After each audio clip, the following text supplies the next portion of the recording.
hey, 16 people, hey, listen, we'll be with you in a minute. I'm going to finish up my dinner and get a little sip of water and stuff. I'm going to play a little of one of my favorite bands for your listening music.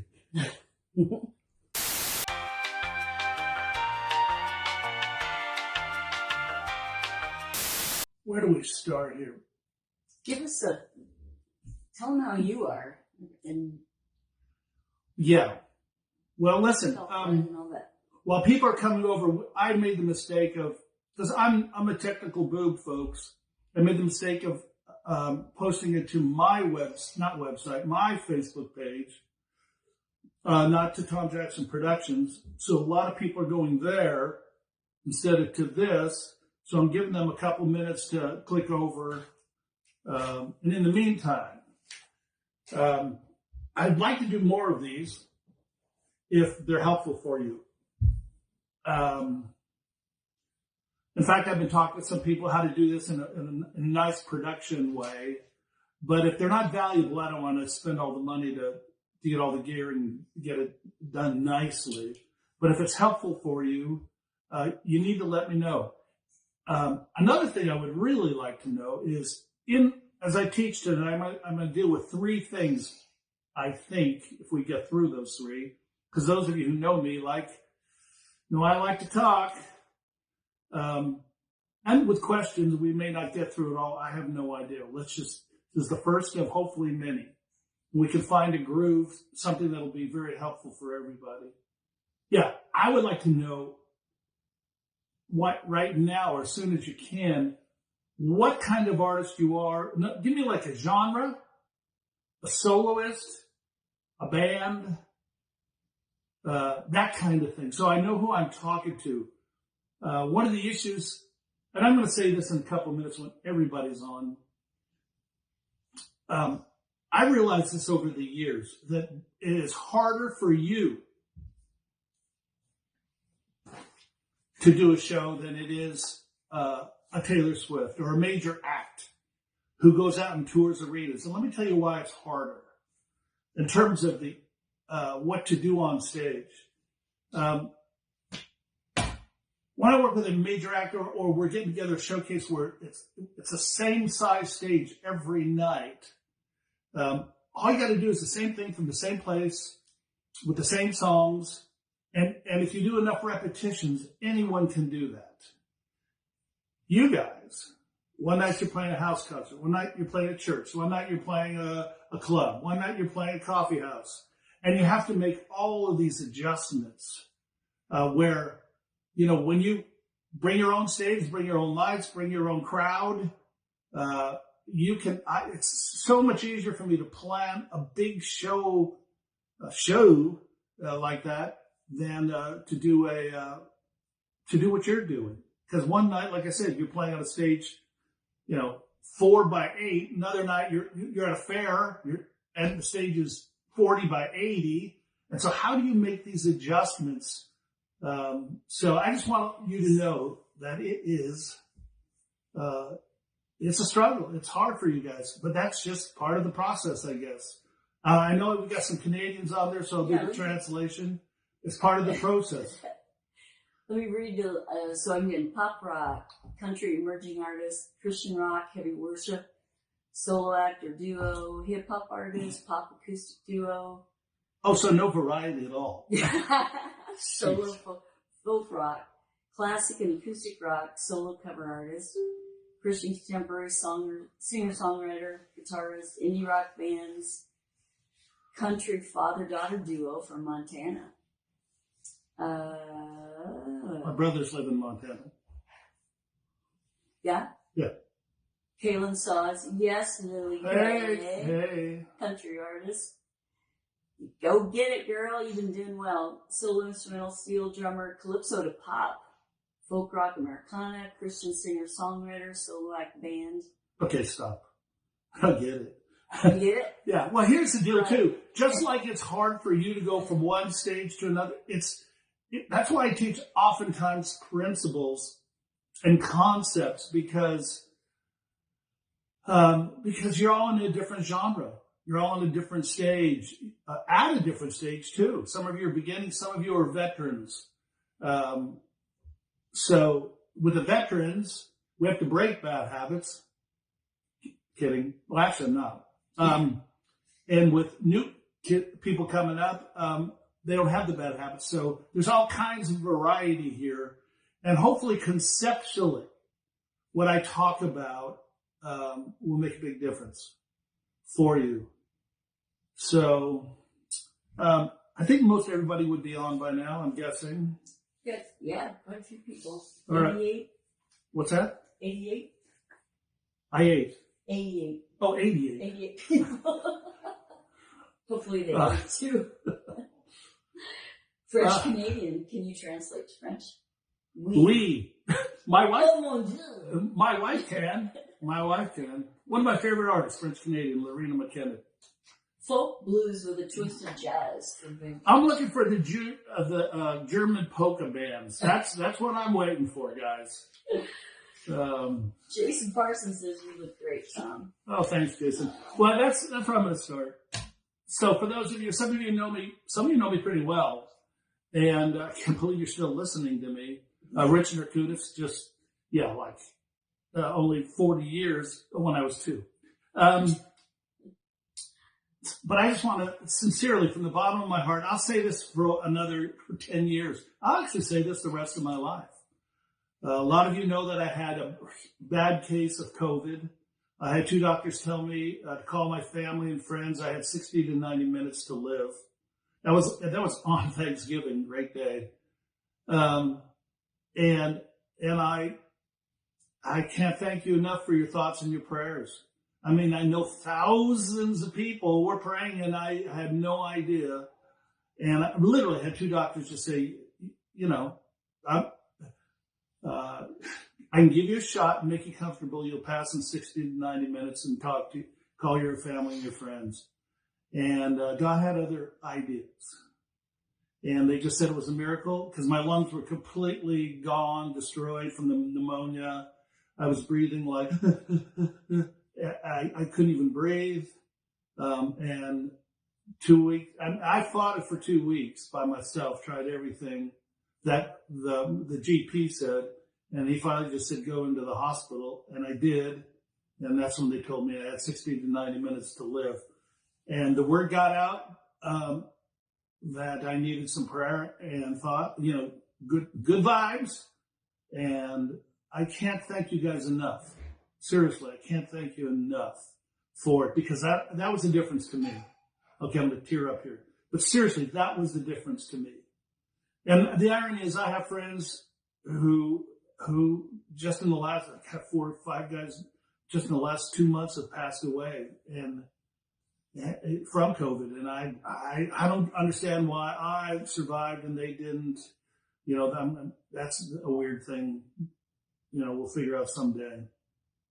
But again, cannot tell you. I know a lot of you, called friends and told them to pray, or went to your churches and told them to pray, or got together. And again, I can't thank you enough. I'm grateful to be alive. This is actually one of the first things I've done. To be straight up with you, I have worked with a group since just recently, and I've done a couple of colleges in terms of teaching just to try and see if I could still do this. Because I do have a little lapse with COVID brain a bit.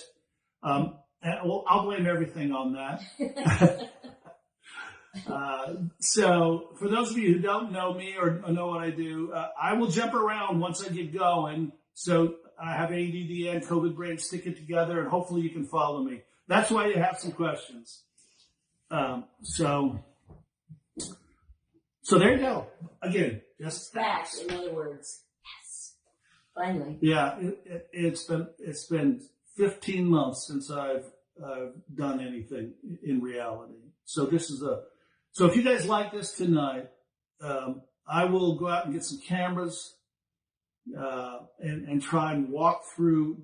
I was actually thinking of walking through the book piece by piece once every other week or something like that, and just breaking this down and talking to y'all.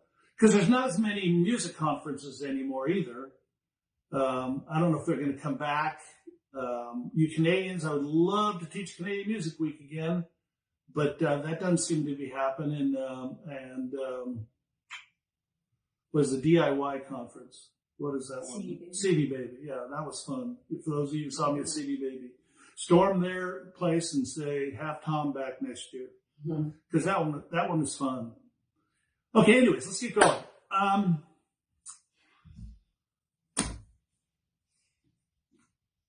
For those of you who don't know, and some of you, I'm only going to say this maybe once or twice, because I know some of you have been with me a long time in my teaching, the books and the DVDs. Some of you even worked with me. But I'm going to give a quick principles here. I have a method. And it's not a method to box you in. It's a method that actually will free you up. Goethe says, working within limits, mastery reveals itself. We can't fly. Probably the best example in our industry is if you want to have a pop radio hit or just a hit, country radio, country rock, whatever, there are rules. There are rules. And rules about how long the song should be, the structure of the song, intro, verse, chorus, bridge, chorus needs to be 3.5 minutes long. That's the limits you have to work within. Now, I'm going to work with a jam band here in a couple of weeks. Not many limits there, but it'll be a cold day in hell when they get radio airplay. Simple as that. Because their songs are 14, 15, 18 minutes long, which is totally fine. They're developing a following. But the point is, if you want to get on radio airplay, the songs have got to be 3 to 4 minutes long. They have to have a structure that the audience that listens to it is familiar with. And so the people that really make that stuff work, honestly, Taylor's one of those. But I'm going old school here because I'm an old rocker, guys. People like Stevie Wonder, Sting, these guys are geniuses. They knew how to use that 3 to 4 minute thing and make it work. Make it work where it's really appealing to everybody. Not everybody can do that. In fact, I think writing a hit song on the radio, for real, I'm saying this, for real, and getting it, not just writing it, getting it produced, getting it out there, getting people to listen to it, and getting a massive amount of, action behind it is the hardest thing in the music industry to do. I believe it's the hardest thing. What we do is not as hard. It's just different. So anyways, here's my method. I have a method, and the method is not to box you in, but it understands the structure of a stage and an audience sitting out there. The first thing is this. It's like building a house. The first thing you need is what? A foundation. Oh, no, what am I talking about? I'm listening to you guys. I say this every time at my conferences. Yeah. Some of you are laughing now because I go, no, not a foundation. No, we need a plan. If we're going to build a house, we need an architect. We need... So when we're building a show, you have to understand the psychology of the audience. You have to have a plan for the set list, some concepts. And I know if your set list might change every night, folks, because of the different venues you're playing. But there's a concept. There's a method to the psychology of it.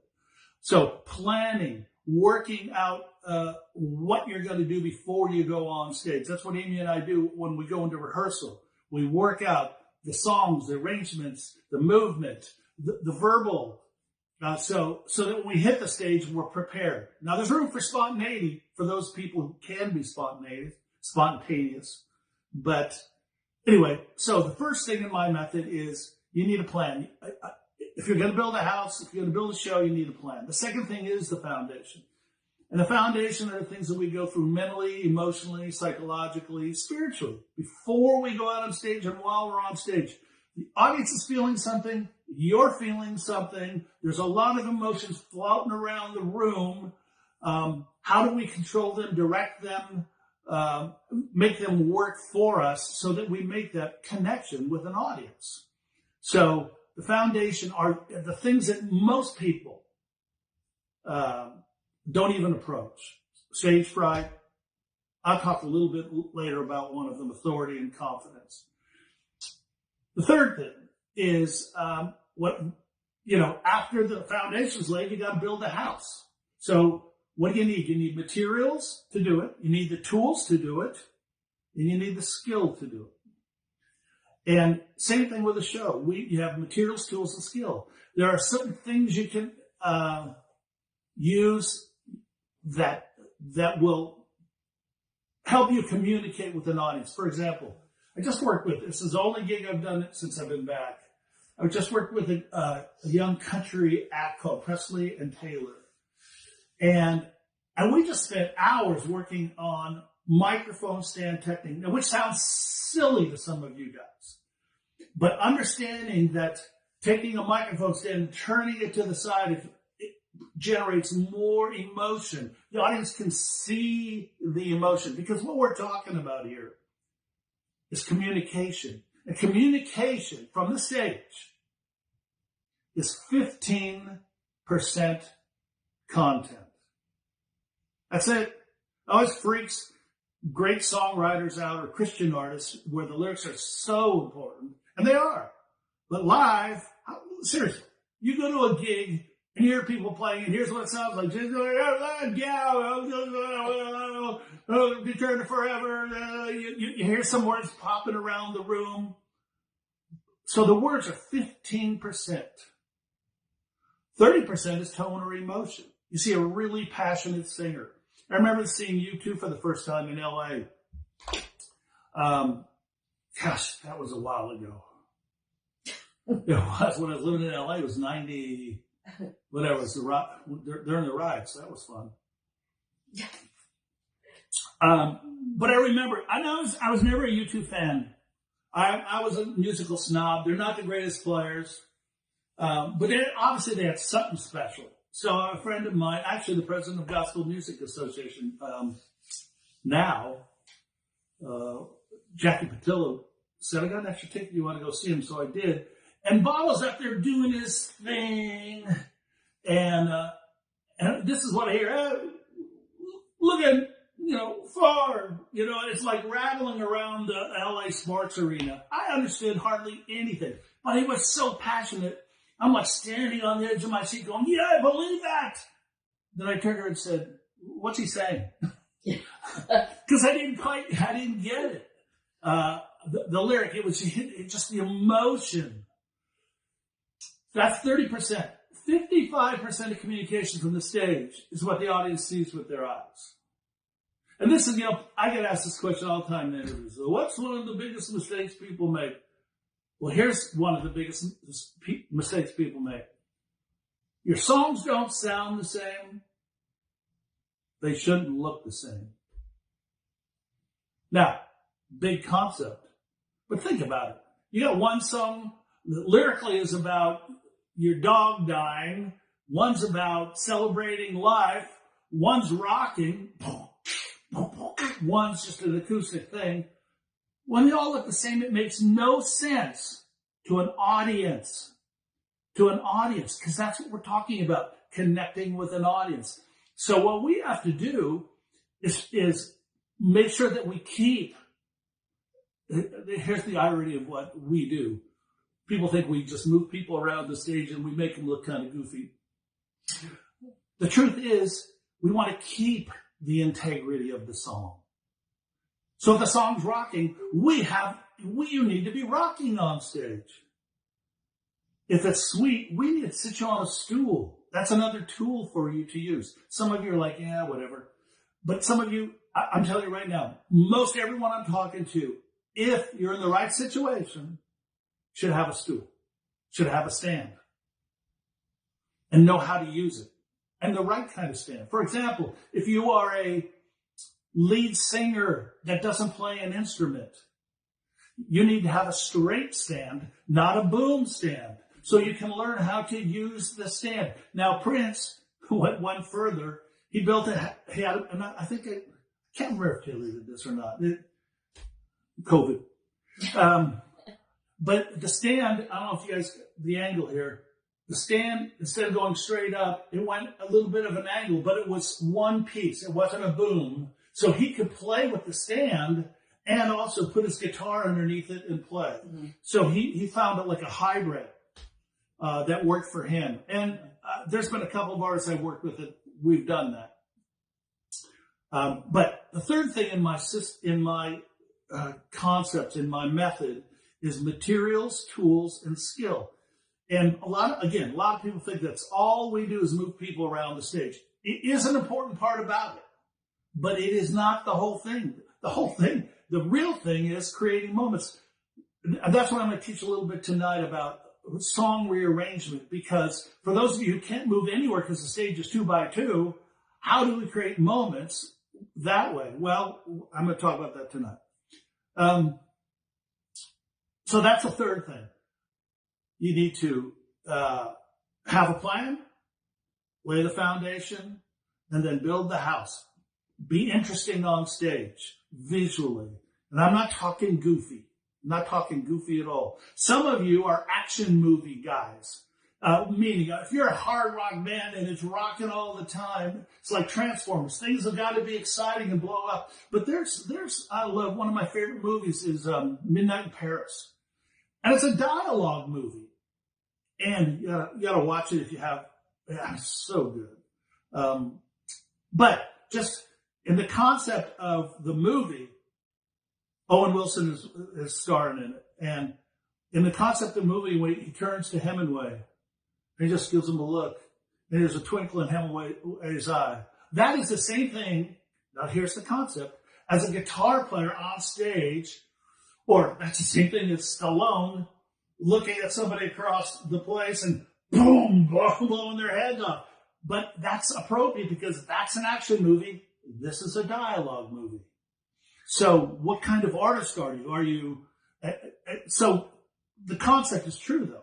You've got to have, you've got to change the way your songs look, not just for the sake of it, not this stuff, just for keeping the integrity of the song. And we'll have time to get into that someday. The last thing is, after the house is built, you move in. So what we have to do is bring our personality to the show. You know, my wife and I just went out yesterday and we found some pictures for our house that fit our personality. And so your show needs to have your personality. The truth is, think about it. Now, I don't know if this is a great analogy or not, but it ran through my head. Remember when American Idol started? And I'm not a big, believe me, I'm not a big fan of it. I'm just not a big contest guy, okay? But at the beginning of it, I thought, okay, this is going to really help expose some singers. But what it became, all these shows aren't about the artist. They're about the celebrities judging. So people tune in to see the personalities. And that is just something to draw, somebody singing and all that. And every once in a while, somebody will pop out the top of that. But it's rare when you think about the millions of people that have auditioned for those shows. Okay, so that's my method. We need to bring our personality to it. So you need to learn. Here's my recommendation to you. And let me say, I'm going to say, you need to learn. No, you don't. You don't have to do anything I say. Because my wife doesn't. Is she listening? Yeah. All right. All right. So what we're going to talk now about at this moment is something that I know I say it a lot, but I don't think anyone really takes it seriously or seriously enough. And that is one of the main things. And this is the part of bringing your personality to the show. And most of you those of you who know me, our main thing is creating moments. That's it. It's not about playing songs. Not that they're not songs. I want them to be great. It's not about movement. No, it's not about lighting. It's about creating moments that move people.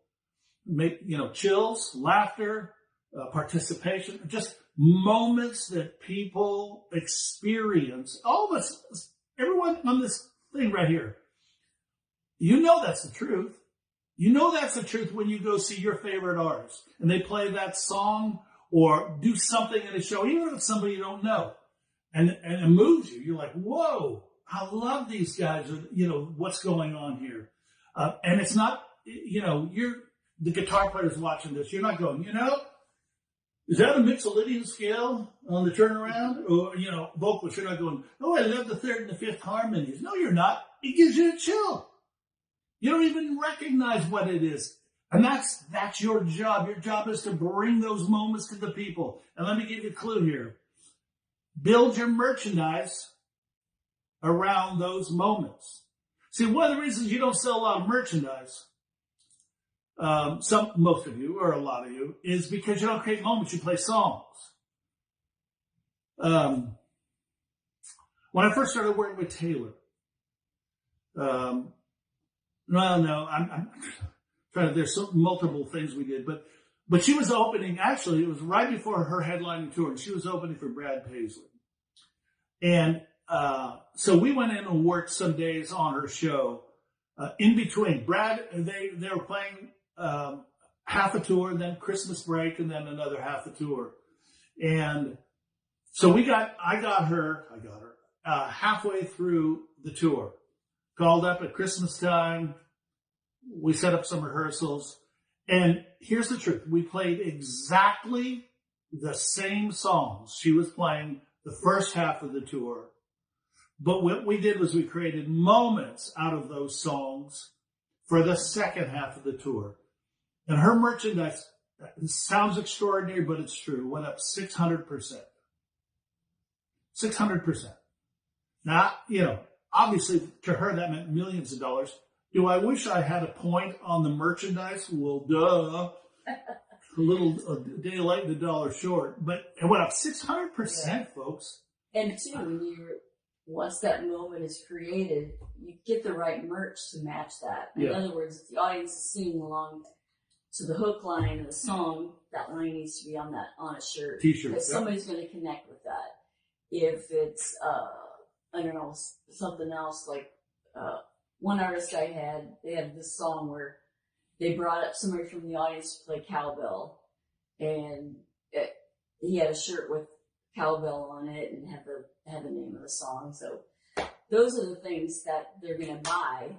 To relive those moments. Come on, you know it. Right. Remember those things, CDs or records? Some of you, Rich.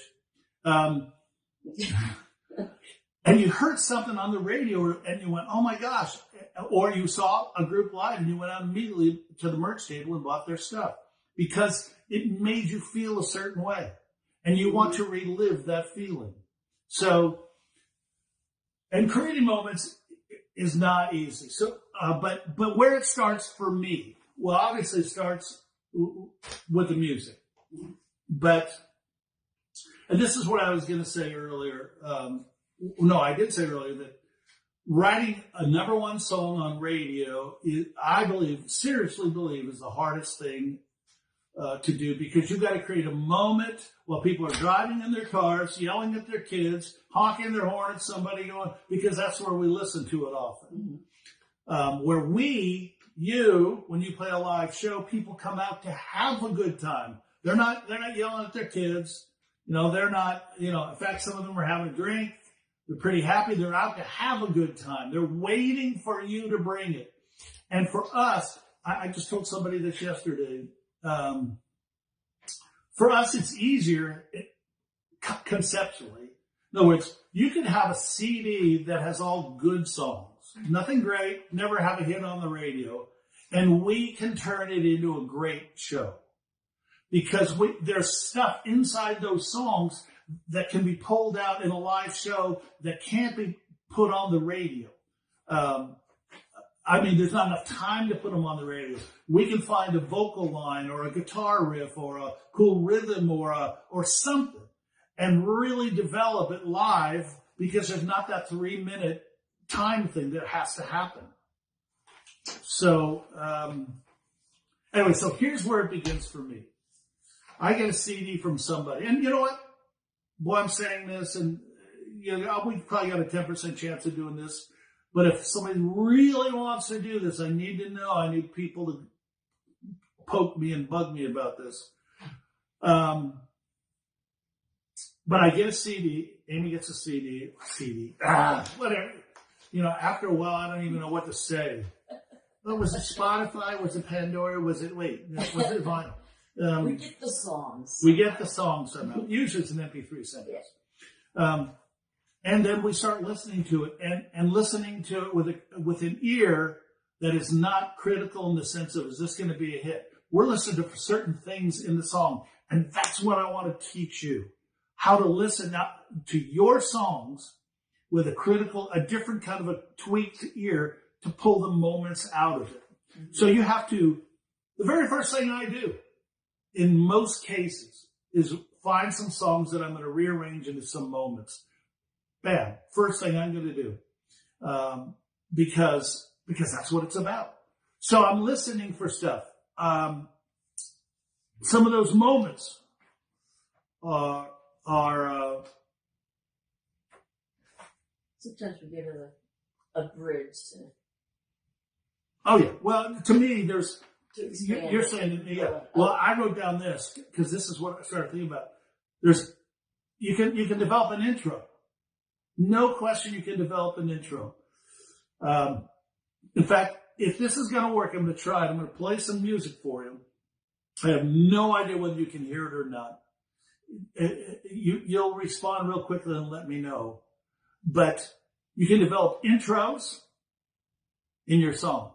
Now, some of you are thinking, well, why should I develop my intro? One is, for some of you, you need to be out on the edge of the stage, not behind the microphone, rocking. Some of you need to be connecting with the audience. But your introduction, which is very short, because you've been told that's what you need to do to have a hit song, it's not long enough. So what we'll do is double it, triple it, fourple it, whatever it takes to get with the audience at the beginning.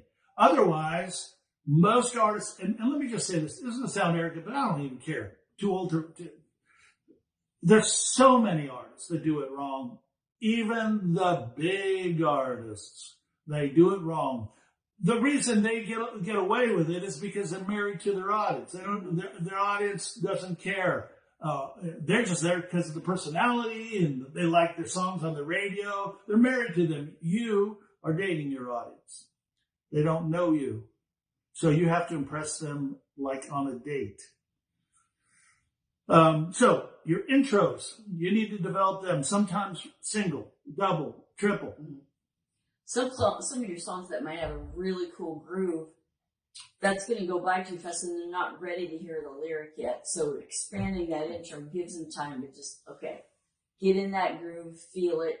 By the time you walk back to the mic, they're ready to listen. That's it. How many times in your life, you think about it, you go see somebody you don't know, and by the time, and they start playing, and by the time you even catch up to it, because what your head's going, you're watching them, there's stuff going on in the room, by the time you catch up to them, it's the second chorus. Maybe.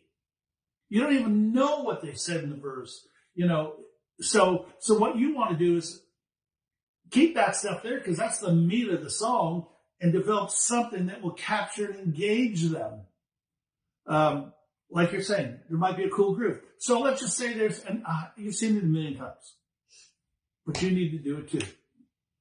So let's say it's got a cool groove, boom, boom, boom, boom, but there's music going over it. There's a melody in the intro.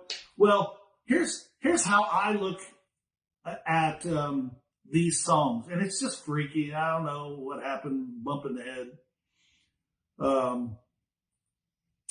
But I look at these songs like it's a commercial or like it's a short TV show. And then I imagine, what would it be like if we had to expand this into a movie, or we had to expand a commercial into a sitcom? So what goes before it? In other words, an intro would start with, a melody and a groove, and everybody's in. And then you go into the lyrics after 12 seconds. But what's inside that intro? Well, if there's a good, cool groove, let's just start with the groove. Then the guitar player walks up, or you walk up and say, hey, everybody, let's get this thing going. You're not into the song yet, but you're capturing your audience, you're getting them involved. Then if you have a band, and this is where it becomes the free-for-all here, because some of you have bands, some of you don't. Your guitar player and bass player come out to the front and start jamming on the song. And we develop 4 of them, and then you as a singer start chatting with them. And your intro becomes 45 seconds. But no one's sitting there going, oh, this is 45 seconds. I can't deal with this. I need a 12-second intro. Now, I would never do that with, if I'm trying to do a showcase for a record company. Never. Because their mindset is hit, hit, hit, hit. Well, also there's a couple of things they're looking for. They're looking to see if they can market you, your personality, that kind of thing. So we got to arrange some songs so your personality comes out. Mm-hmm. But we develop the intro. You can develop. You can even like, for example, constantly live. I will double the turnaround on a song. Yeah. So you get to. Hopefully you're tracking with me. If you're tracking with me, wave at me. I can't see it, but wave anyways. This is fun. Okay. So you have an intro, which is extended. You do your verse, you do your chorus.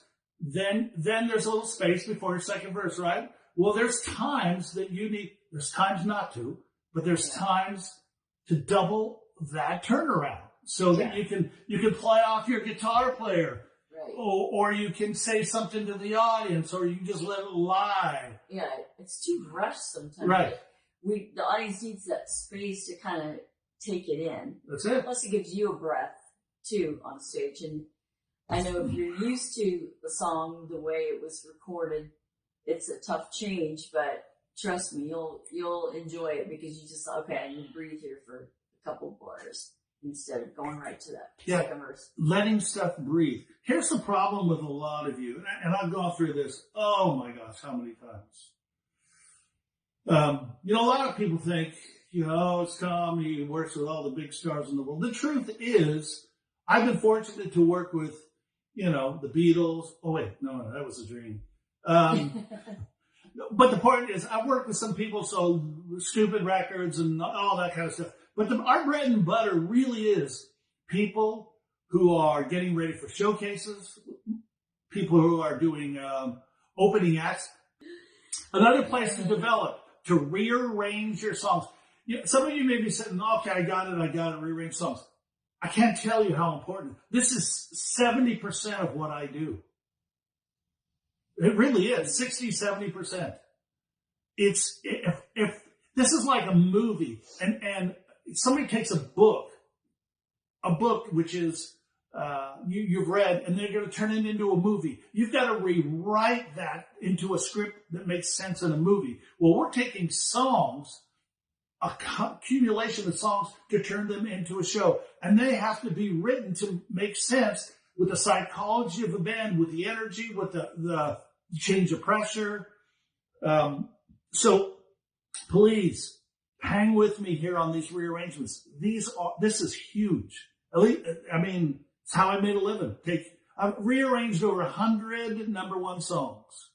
And when I first started rearranging them, man, the manager and the artist were like, no, you cannot, no, it's a number one song. And then afterwards, they're like, well, I like this better. Yeah. And because they're playing it live. So the next place, and she said it earlier, to really pay attention to is the bridge. The bridge in your song. The truth is, if you've ever done any songwriting stuff, your instinct tells you, in most cases, the payoff, the most important thing is the chorus. The chorus is something, you want it to be hooky, a melody that people walk away singing, blah, blah, blah, blah, blah. And you do. But the truth is, for those of you who write songs or even just listening to some of the songs, sometimes 20, 30%, I don't know what the percentage is, depends on what kind of writer you are. The bridge is actually the strongest part of the song. Mm-hmm. It's like, whoa, this is a cool bridge. Yeah, it's the turning point a lot of times. Yes. Yeah. Well, here's the problem. If you play it the way it's recorded, it goes by once and no one, it's like a waiter or waitress, bringing your favorite food to you, and you're going, oh, just kidding. It's like, it goes by too quickly. So what you need to do is land on that bridge and develop that bridge, whether it's dynamics. Dynamics are huge in this. Whether it's repeat the lyric line, because oftentimes in a bridge, whether you're conscious of it or not, and listen, the only reason we can say this stuff is I'm not the sharpest tool in the shed. I didn't figure this stuff out before I started doing this. But 300 artists later, even a rock can start figuring this stuff out, okay? Yeah, it's a rock. But the bridge is massive. You can develop it. You can strip it down. You can, one of the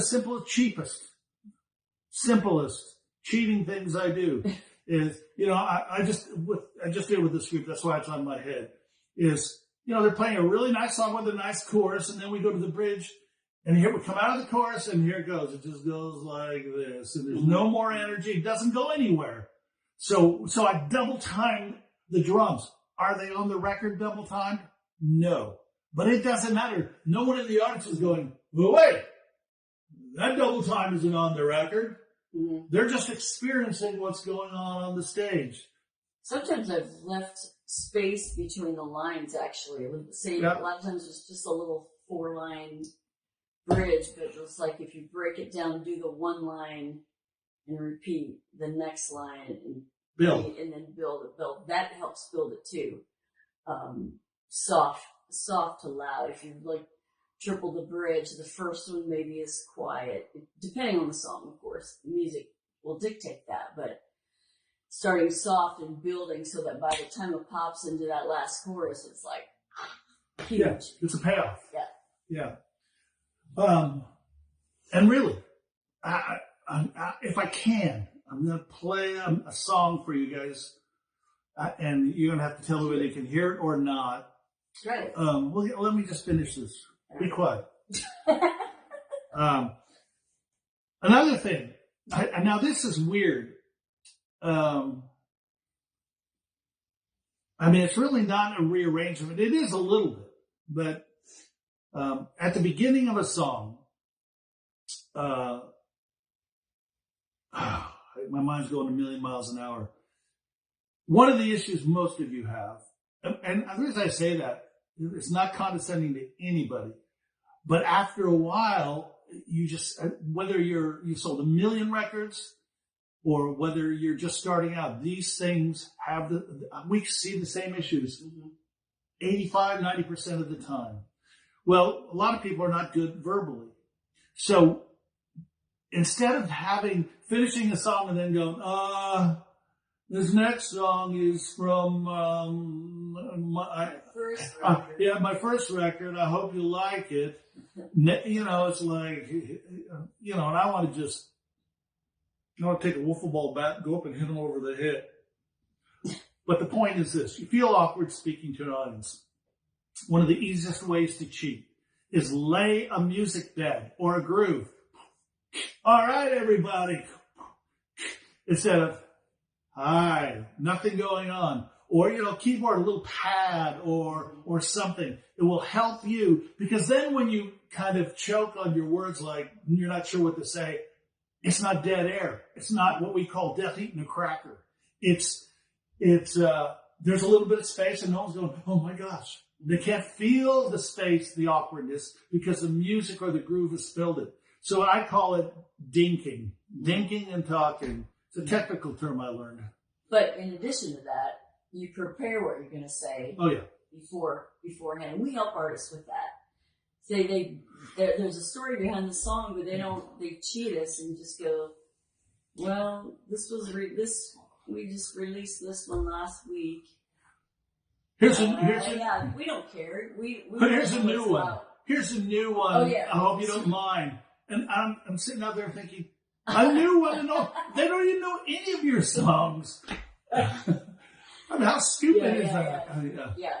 So yeah, craft what you're going to say, and then in the moment, if you want to change it, that's fine. If spontaneity happens, but if you worked it out beforehand, it's going to come out so much better. A lot of people aren't very good at. Most people aren't very good at winging. Most people are. Look, I've probably worked with 300-400 bands, artists, times 5 in the band. What is that? 1,500 people. And I guarantee you 1,490 of them think they're really spontaneous. And I can count on 2 hands the ones that really were spontaneous. Now, one of the reasons those people were not spontaneous is because they didn't rehearse enough to find the groove that when the spontaneity came, they could play off it. Mm-hmm. But instead, they just, all right, there's a brain fart there. There's a COVID thing. Another place you can develop, no question, is solos. I don't care what kind of solo, harmonica solo, a guitar solo, a sax solo, a piano solo.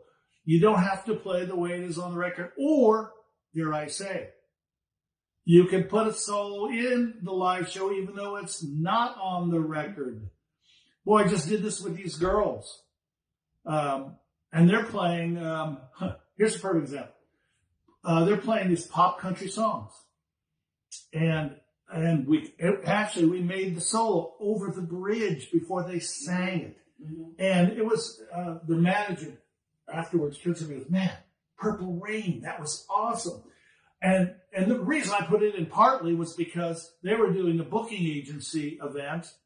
And most of the booking agents, straight up, are guys in their 40s, 30s, 40s, and 50s, mm-hmm. and they still like guitar solos. Mm-hmm. So you put that in, the guitar player rules the world, and they're like, that kicks off a box for them. Mm-hmm. Okay, this is going to work at my fair, mm-hmm. you know? Mm-hmm. But if they just played it with the way the song was, nothing.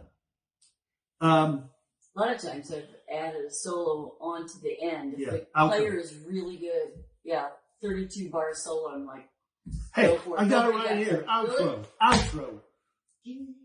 Yeah, whatever. Yes, you can develop your outro. And another thing is, and now this is when you're putting a show together. For those of you, I'm going to go back to what I said at the very beginning. This is really hard for you to do when you put a show together because you're playing 20 minutes here, 10 minutes here, an hour and a half here, 40. Don't ever play an hour and a half, by the way. I mean, not ever, but boy, that's a long time if you don't have a dynamic show. But your transitions, you can get creative with your transitions. It doesn't always have to be end song, stop, hi, here's the next song, next. In fact, anyways, transition. So here's the deal. I'm going to play a song. I have no idea whether you can hear it. And in the future, I had thoughts of breaking down songs and showing you what to look for in each song. In other words, here's how I listen to this song. And then I start visualizing what it should look like on stage, which brings us to the materials, tools, and skill, the visual part. But if you have not rearranged the song, then it's not time to do the movement yet. If the song isn't complete, you have to complete the song. No film would film a scene that has not been rewritten and everyone agreed that that's the way it's supposed to be. So you have to rearrange the song. Then you have the script. Then you've got to go, okay, now I see what we need to do with this visually. Or you got to fish to find out what works visually. Oftentimes we do that. So I'm going to play a song, and listen, you guys hit us up pretty quickly. You give it about 30 seconds and tell us whether you can actually hear the music. And I chose a song that I worked on quite a few years ago, partly because I don't need a non-disclosure. I don't need to. I don't need a record company's permission to use this song. And anyways, and maybe in the future we'll pick some other songs or some of your songs, and we can go through the same thing. Yeah. So here goes. This song is, and some of you, well, whatever. Tell me whether you can hear it or not. Give me about 10 or 15 seconds. I'll tell you what I'm going to do. I'm going to take it, I think, just up to the vocal line and give you some ideas. Alexa, play. What do you want me to play? What do you want me to play? Alexa, play Rhythm of the World by New Song on Spotify. Play Rhythm of the World with an Amazon Music Unlimited free trial on this Echo Dot. It's free for 30 days and $3.99 a month. Alexa, play Rhythm of the World by New Song on Spotify.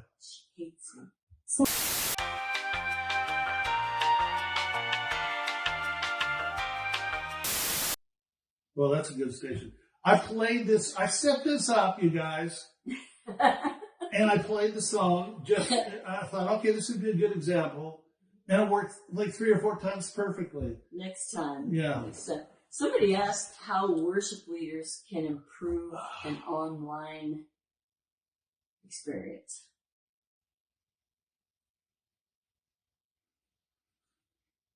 Honestly, I don't know. Well, honestly, for me, then it can.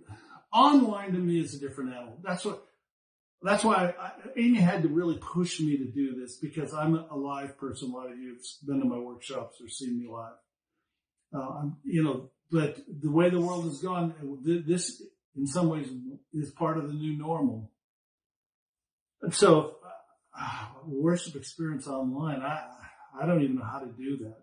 To me, online, so online comes down to personality and content then. It's not so much, you can't run around the stage. You can't, it comes down to personality. And what I mean by that is, that's opening a can of worms.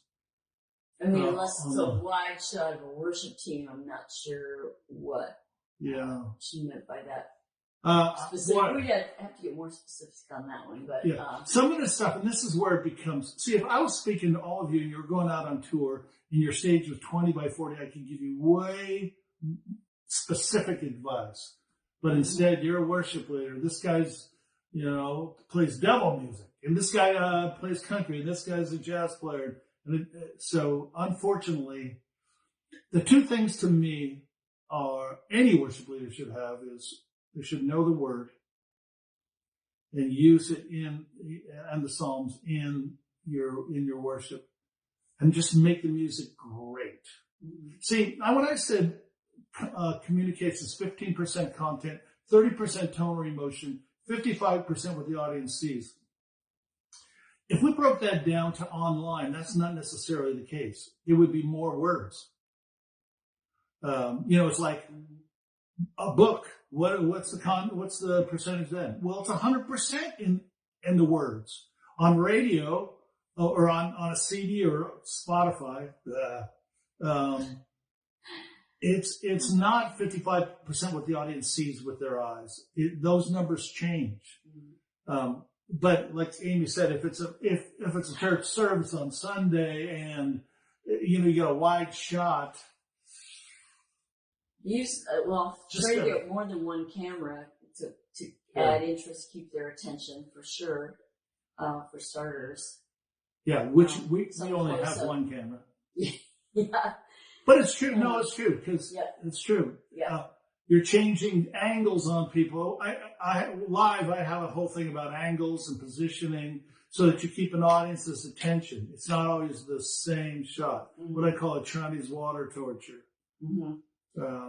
Here's Victoria said, talk about a dynamic show when you're a solo performer. What do you want me to say? Huh? What do you mean talk about? What? What does that mean? Solo. Well, she gets specific, but you're probably wondering, what do I do if it's just me? You play guitar? Do you use tracks? Those things we need to know. Right. You play piano?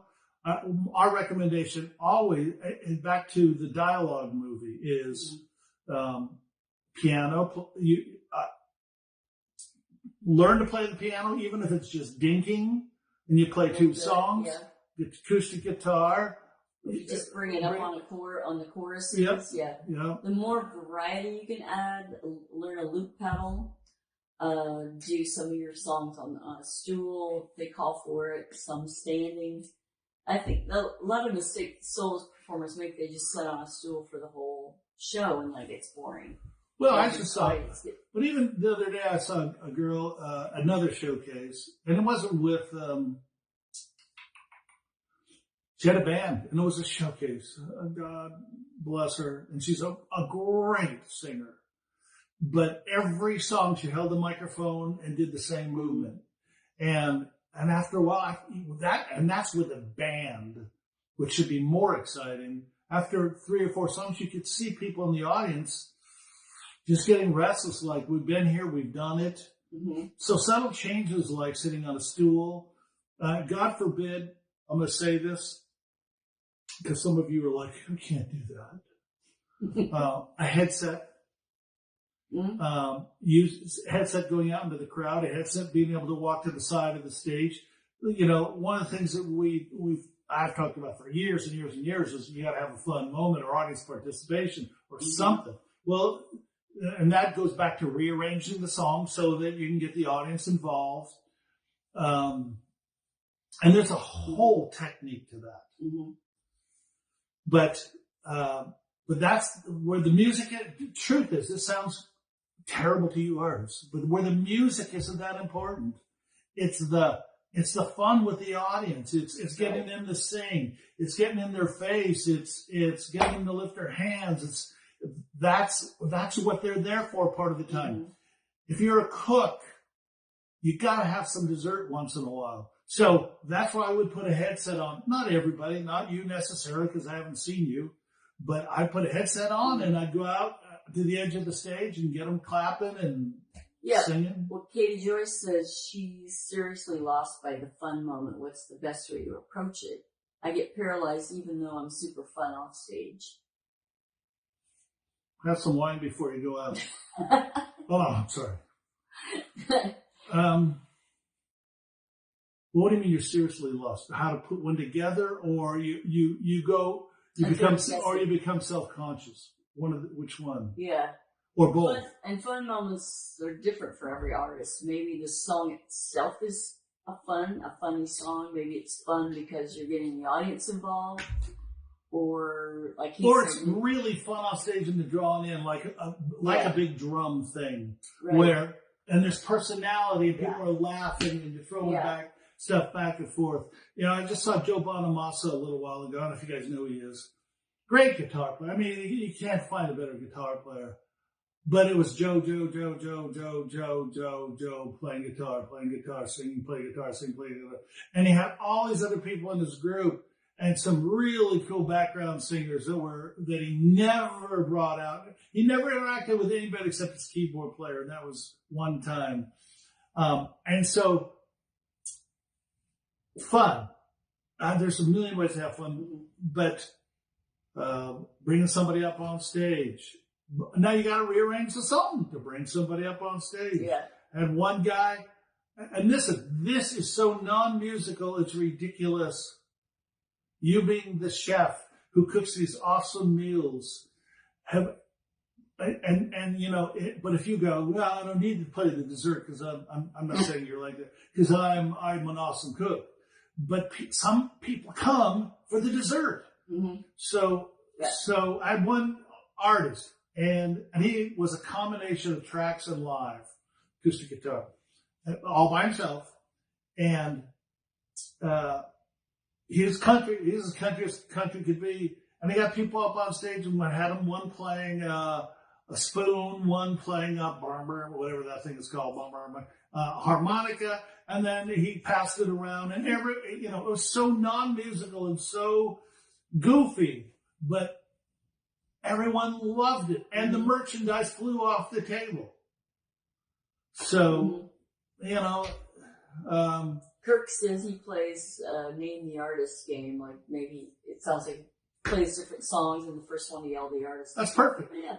He said he gives silly gifts. So here's the question I got I didn't expect to approach this tonight. But honestly, out of all the things that I work with on an artist, the hardest thing for almost all of them is the fun moment. Mm-hmm. Because you start becoming self-conscious and you think, oh, this could be goofy and I don't want to be goofy. So what you do is you shut it down. Oh, I'm not serving dessert tonight. No, I'm not serving dessert. And people walk away unsatisfied. Because you haven't, now they don't know it. They're not going, she didn't have any fun in her show. So that wasn't a good show. But they walk away feeling like, that was good. But if they really could focus in on, so my question to you, who was that, Katie? Yeah. Yeah. Who is that an issue of self-consciousness, which is a whole nother animal? Because I run across that all the time. Mm-hmm. Or is it a matter of not just knowing how to arrange a song or find a song to put fun in it? You have no problem. Well, now she's saying her songs aren't fun. They're focused on recovery. So I'm taking it. You have, Katie, you must have specific message with your songs focused on recovery. So I think who does she play to? Yeah, who played it? Yeah, because because to me, boy, what is the best medicine in the world to me is tears and laughter. Yeah. Oh, she says, I think I'm getting some ideas. You might have saved my marriage to my band, other half. I mean, and sometimes if you don't have send your donation and gift cards this way. Sometimes I'll encourage an artist to just choose a cover song. It is fun. If you don't have one, find something that kind of fits you and you can see yourself doing, and just surprise them with a cover order. So when I'm thinking of recovery, and this is where you got to get into specifics, and this is why, listen, I have this issue all the time. It's like, at what point should you hire Amy or me? And I'll say this, for me, hire me when you're getting ready to do a showcase, when you're going out on tour,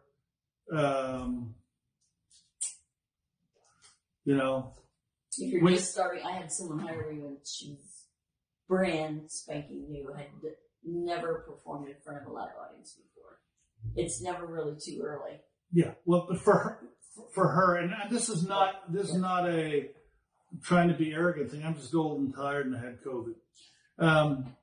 No, the truth is, some of you listening to this, you just need to buy the book, the DVDs, go on Facebook and listen to these, get ideas, and go after them. If you really want to get into specifics, it's like going into clothes. Okay, what is the clothes? When they walk the runway. You know what I'm talking about? Yeah, fashion show. Yeah, but I mean, what's the big controversial one? With the girls are 80 pounds, and Taylor did one of her Fashion Week or no? What? They have the store. Well, let's see. There's 2 brain cells here. Somebody yell. I don't know what you're talking about. What's the company that does all the lingerie and the wand? Oh, Victoria's. Victoria's. There you go. And you show these, all these fashions. And then there's somebody who's, and the truth is, if you've ever watched any of the documentaries about it, they're like, 6 feet tall and weigh 92 pounds. Yeah. And all the clothes look great on them. And then you go out and buy the clothes and it doesn't work. And you're like, well, these clothes suck. Well, it's because you got to get more customized a little bit. You got to go in and try the clothes on. So my point to you, Katie, about this, for example, all that, is, maybe a 3-4 hour session on Skype or live and getting ideas and getting some specifics is the way to go. Not, hiring me for 3 weeks to go work on your major tour or something like that. Or maybe just a progression every certain amount of months. I would recommend that and some of you folks here have done that. Sherry being one, I know that. But what were we talking about? I forgot. We kind of went off topic. Oh, we were talking about. But in recovery, to me, see, now this is where my mind goes, and I got 80 other people listening to this that don't do recovery. Yeah. But my mind goes to, is that addiction recovery?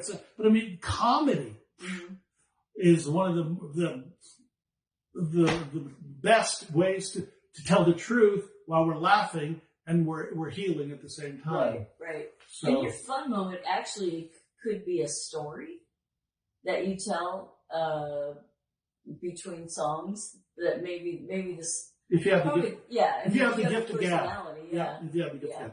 Let's move on. Yeah. Oh, nothing personal, Katie, but okay. Right. Let's see.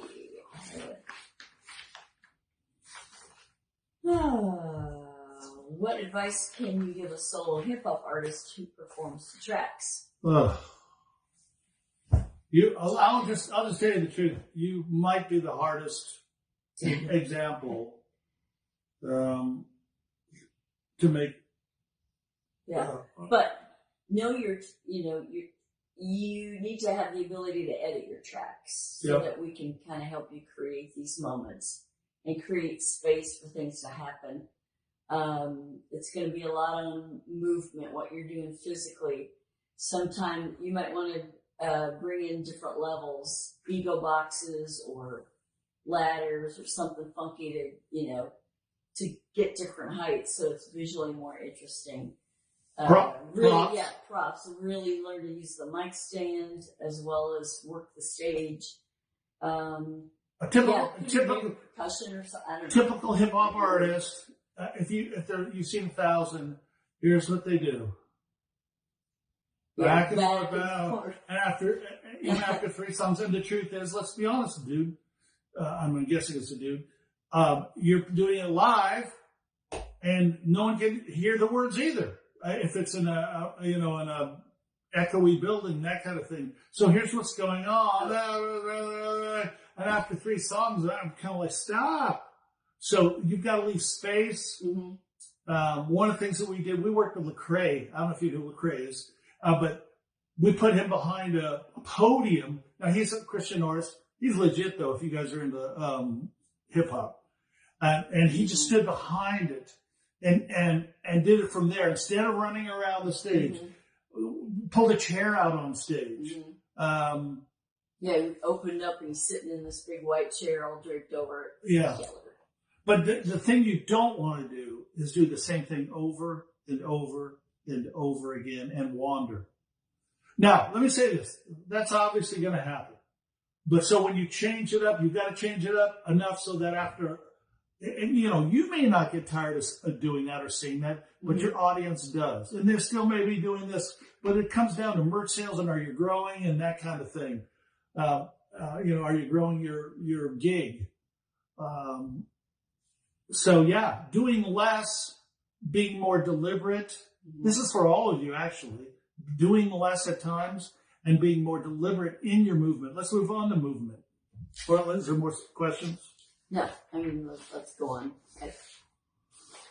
You need to get, you said you wanted to watch the Dodger game at 8:37. I'm a Dodger fan. Sorry, I'm not sorry, because Rich. they beat my Cardinals. Yeah. So I don't like it. Well, here's going back to just what time is it? I have no idea. I get lost in this. 8:15. Right. So we'll do another 15 minutes if everyone's cool with this. But here's the key. Your songs don't sound the same. Now we're getting into movement. We've rearranged the song so the songs don't sound the same. There's different dynamics. Somebody will play acoustic guitar. Somebody will have a song that's kind of got electric thing going on, more keyboard oriented. I mean, there's all kinds. Hopefully your record isn't just the same instrumentation over and over and the same dynamics. Mm-hmm. In that case, you need a new producer and some help. But the truth is there's differences in every song and you got to accentuate those differences. But once we've rearranged those, Just write this on the tablet of your heart. Songs don't sound the same. They shouldn't look the same. Because after 3 or 4 songs, because communication is 55% the audience sees with their eyes, your audience is checking out. Because unless you're married to your audience. Now that didn't happen with Taylor when I saw her. Well, that's because 20,000 people come out. She just comes out and starts singing her first song. 20,000 people jump to their feet and start singing along. You come out, they introduce you, and people do this. They're just trying to figure out if they like you. So, the irony is you've got to be better in some ways than they are. You got to be more refined in your technical skills to make a living at the level you're at this moment. So how do we keep the audience engaged besides the rearranging of the songs? And that is the visuals, movement, placement on stage, the tools you use. Yeah, like Mr. Hip Hop guy, but not just you. Any singer, just a person who sings, you've got to get a mic stand and learn how to use the mic stand. I tell the story of Prince sent his band away for 6 days and spent 6 days working on microphone stand technique. Now, we go watch a film of Prince or, a video of Prince, and we see him and he's playing with the microphone and spinning it around and pulling it up on the side and all these things. And we, the ignorant audience, and I'm talking about myself too in many cases, we look and go, oh my gosh, he's so natural. No one saw the work that he put in. Right. And that isn't just the mic stand, that's everything. Mm-hmm. So now some of you who are, well, I'm jumping around again, but I want to go back to the solo thing. When some of you, when I say play the piano or play the guitar, immediately in your head you go, I can't do that. I'm not that good. I don't remember what tour it was with Miss Swift, but she wasn't going to play the piano, and I pushed her to do it. And she, because the piano part on her CD, she had a great piano player come in, and it was awesome piano part, and she could not play it. And I said, it's not going to matter. You've got to just dink your way through the song, and she could play it enough, the chords, a little bit of rhythm, a little bit of dynamics, some practice, and sure enough, now it's on stage every night, a grand piano. Mm-hmm. And she's gotten better at it. Mm-hmm. But at first it's like, no, I can't do that. And some of you are doing that. I can't do that. I can't play guitar because I only know 3 or 4 chords. You don't have to be the greatest to accompany yourself. And the visual change and the change of pressure will keep your audience engaged. They're not here to hear just words. They're not here to just hear your voice. They're here to experience something. Movement. Let me just say this, what not to do. I said it earlier to Mr. Hip Hop. Don't wander. Don't wander on stage. Back and forth. Pace. Yes, it's like, and the only reason I understand why, but everybody does it is because you don't know what to do. So figure out what to do. Learn these principles. Learn that there's 5 places on stage. And when I say there's 5 places on stage, now that's on a bigger stage. If you're a smaller stage, it might be 3. Or it might even just be a step to this place. But be deliberate about where you go. Go to an area. Work the area. Own the area. Then finish that whole thought lyrically, vocally. Then move somewhere. Instead, here's what most of you are doing to your audience, and you don't even know it. Like I'm talking to Amy, and I'm like, Hi, Amy. How's it going? It's really good to have you here tonight because,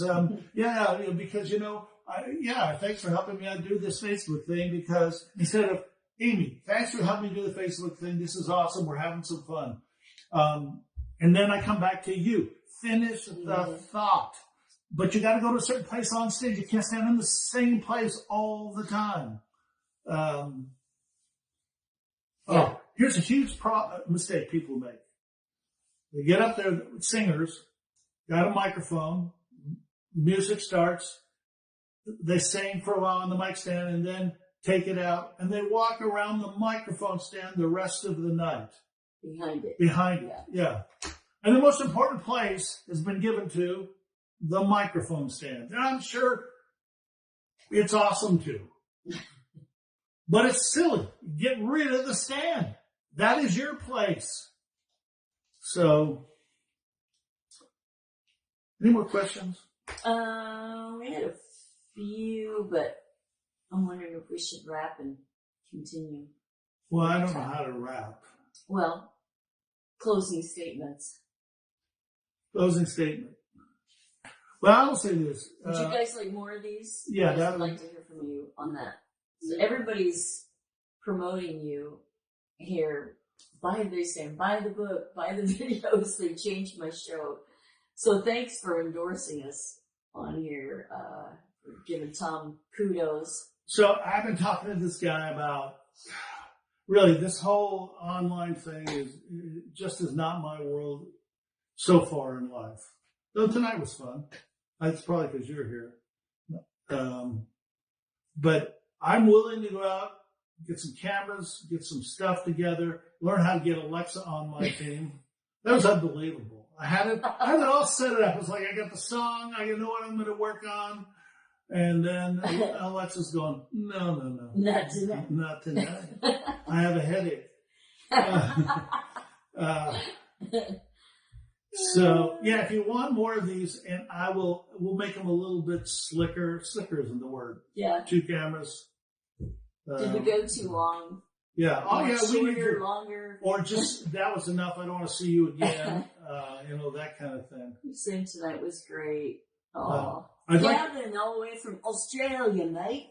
What time is it there? I don't know. What time is it, Gavin? What day? It's tomorrow. Yeah, what day it's is tomorrow. it? It's tomorrow.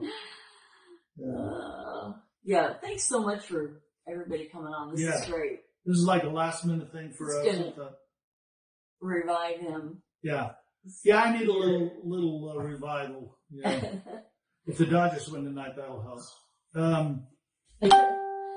Let's see. Yeah, so let us know, seriously, if I only get 2 or 3 or 4 people saying, when someone would say that to me, I'm guilty. There's 1 in a million chance I would type something like, do these again, because I'm just a dud when it comes to online stuff. But if you really like these and you want, I'll break down a song. I'll break some songs down. Maybe we can bring some video into this someday. Yeah. They're saying 1 hour is probably enough. Their attention span. If it's anything like yours. Just kidding. So we'll try to maybe. Do you think you can go back? So you'll be able to watch this. We're going to save it to the page. And maybe the questions that didn't get answered, can you pop on there and maybe reply to some of those? Or maybe I will. I think Amy will. I'll see if I can turn this off, but any last words? Well, I'll say this. I don't know why I'm going to say this, but have the courage to take some risks. Go outside your comfort zone when it comes to your show. And because people don't go, and I'm not saying blow your hair, put your hair on fire, or anything like that. I'm just saying listen to your instinct. That's what I'm going to say. Musically, sometimes just in life, listen to your instinct. You were made to be a musician. Some of those thoughts that you have about putting them in your show and immediately go, I can't do that. Because you're afraid or you're self-conscious. Follow that instinct. Yeah, and make some mistakes. Because now is the time to make those mistakes, not when you're opening for Coldplay in 5 days. Yeah. God bless you all. Onstage Success is the website. That's where you can get some of the materials. Sign up for the email list. We're going to start doing emails again. So, anything else, Amy? That's it? No. Thanks for joining us, everybody. guys. Yeah, Bye. thanks for joining us.